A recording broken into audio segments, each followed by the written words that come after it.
салом ва хуш омадед ба ахбори озодӣ. Хабарҳои Тоҷикистону ҷаҳонро ман Зарангези Наврӯзшоҳ бо ҷамъи ҳамкорон аз Душанбе ва Прага пешниҳод мекунем. имрӯз 2 март аст ва ҳоло як нигоҳи кӯтоҳ ба номгӯии чанд гузориши барнома.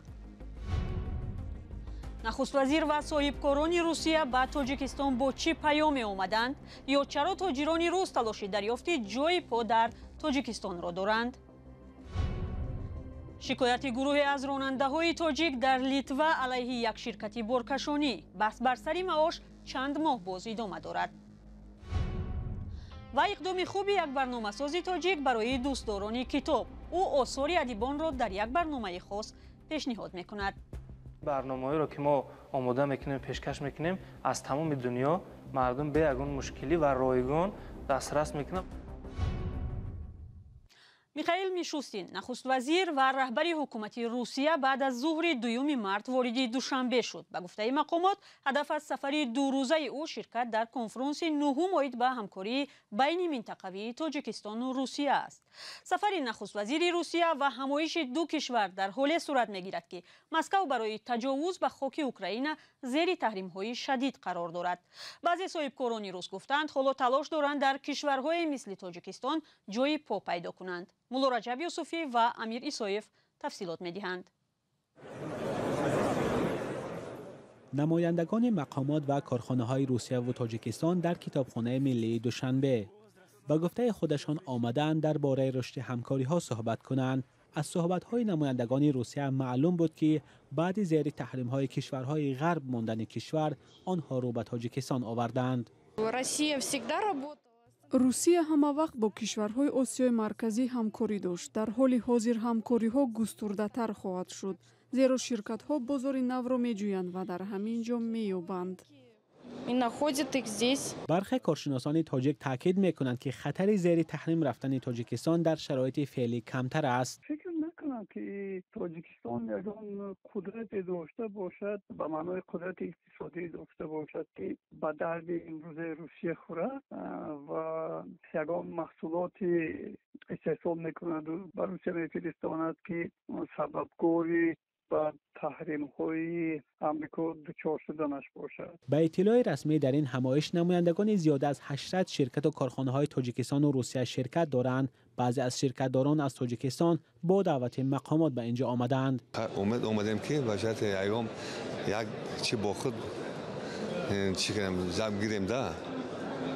مثلا یگام هیچ فهمیم که بچه‌ت من همیشه من شخصانی هستن که از طرف روسیه و از طرف دیگر جا آمدگان مهمانای ما میشن با ما میشن ملاقات کرده هستن گپ زدن ما برای همین اومدیم که فهمیم با یگام چیزی که بچه‌ت بود از نو سازیده. در قسمت اولی کنفرانس از مقامات بلندپایه دو کشور کسی حضور نداشت. مقامات گفتند نخست‌وزیران تاجیکستان و روسیه در قسمت‌های بعدی نشست حضور خواهند یافت. در دایره این همایش میان تاجیکستان و روسیه بیش از 20 سند همکاری امضا شد که یک قسمشان یادداشت تفاهم است. قرارداد درباره تولید سرما، آموزش اشیاء خام و متال‌های نادر از سازشنامه‌های دیگر میان دو کشور میباشد.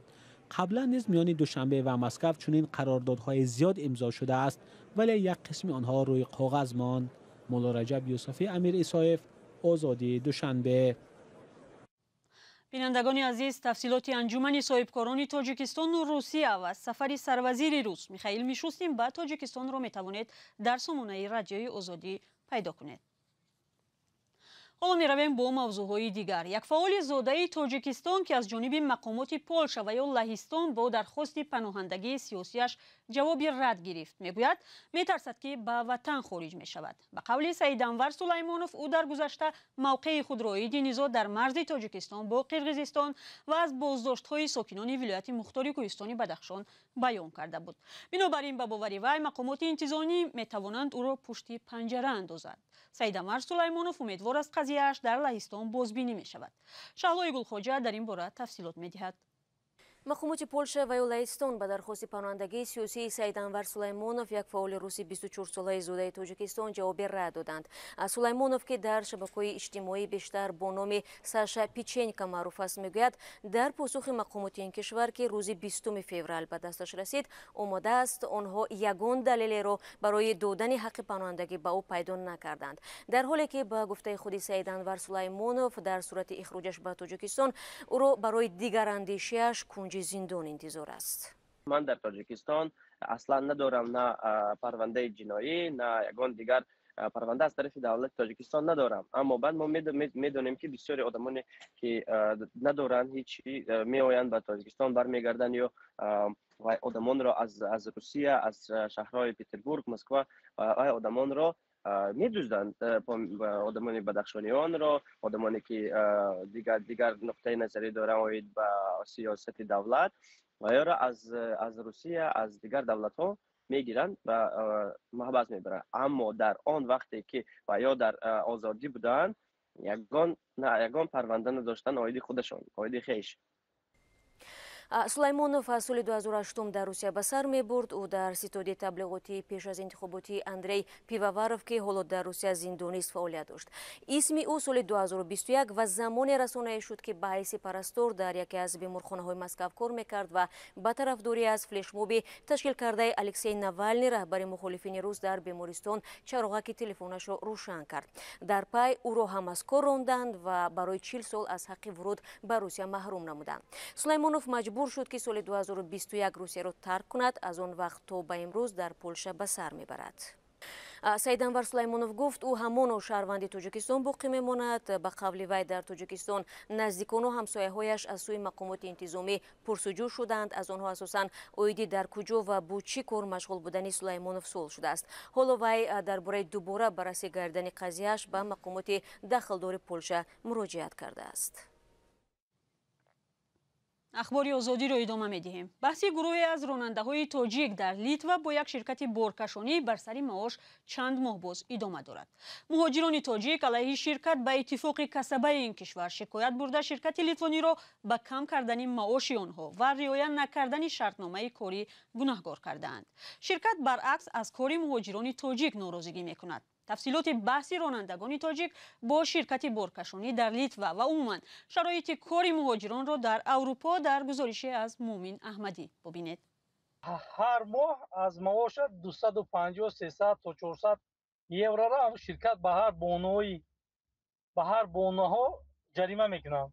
رستم رحیموف راننده ماشین بارکش در اروپا است. او یک شرکت لیتوانی را برای کم دادن معاش عیبدار میکند. همراه با 6 نفر رانندگان تاجیک از این شرکت به اتفاق کسبه لیتوا نهادی که از حقوق کارگران حمایت میکند شکایت کردند. لیکن روزی سه‌شنبه می اومد وعده کرده که میایم تفتیش میکنیم، چانس می که معاشای شما را گردوندین غیر قانون به شما برمیگردونیم. نماینده شرکت بارکشانی اویما که دهها مهاجر تاجیک را به کار پذیرفته است میگوید معاش رانندگان را برای خراب کردن ماشین ها کم داده است. او گفت رفتارشان نسبت به مهاجران در دایره قانون و شرطنامه مهنتی بود. بحث مهاجران با شرکت ادامه دارد، ولی بیش از 10 راننده تاجیک این شرکت را ترک و در دیگر شرکت های اروپایی جای کار یافتند. روسیه کوکنی قیمتر شد به طرف اروپا. اکثری راننده های تاجیک تا رسیدن به اروپا در روسیه مهاجر بودند. رستم حالا در شرکت آلمانی کار پیدا کرده است. معاشش خیلی بسیاره. اگر با سومونی بگیریم 26000 سومون مثال معاش. اگر 6000 سومونش هم اگر همینجا صرف کنی 20000 سومون مثال میتونی که با خونه روی کنی. رستم میگوید حالا طلبات بر راننده های تاجیک در کشورهای اروپایی بیشتر شده است. از سبب که همین جنگ روسیه و اوکراین شدگی شفیورای راننده های همین اروپا اکثریت همین اوکراینسا بودن، ولی همش بسیار رفتگی برای همون 19 تا میکنن همین اروپا در شفیور ده. راننده ماشین بارکش شدن تاجیکان در کشورهای اروپایی تمایلی نو است. شماره آنها دقیق نیست ولی شرکت‌های جداگانه میگویند ده‌ها کارگر از تاجیکستان دارند. آنهایی که تلاش برای کار در اروپا دارند از دسترسی سخت به ویزا و صرف بیشتر شکایت میکنند. چندین ده سال پیش گروهی از ساکنان ناحیه مسچوی کوهی به جنوب قزاقستان کوچ بستند. با گذشت سالهای طولانی این مردم عرف و عادتهای خود را گم نکردند.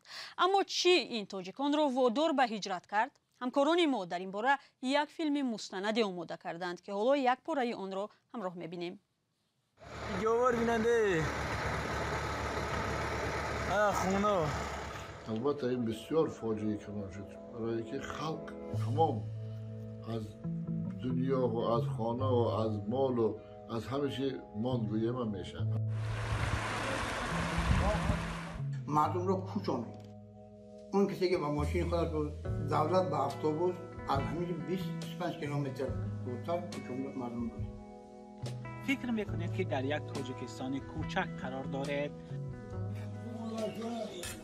اولی همون در همشهرها دیگر تاجیکایی که همیشه با بچه های همون سرکارا من جا کرده در زواد، در مسجد ها، در مدرسه ها، در مکتب ها همون خلقی همه جا رو جا کرده نان دادن.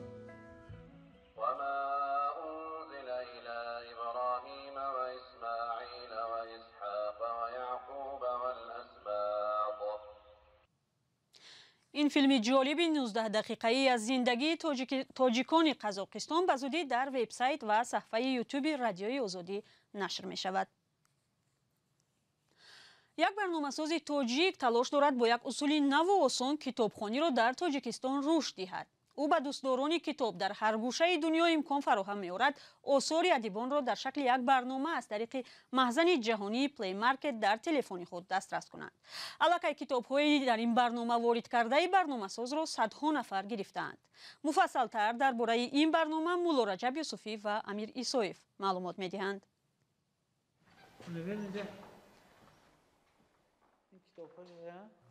محمد غنی‌زاده اشعار حاجی حسین کنگورتی شاعر تاجیک را در شکل برنامه تهیه دارد.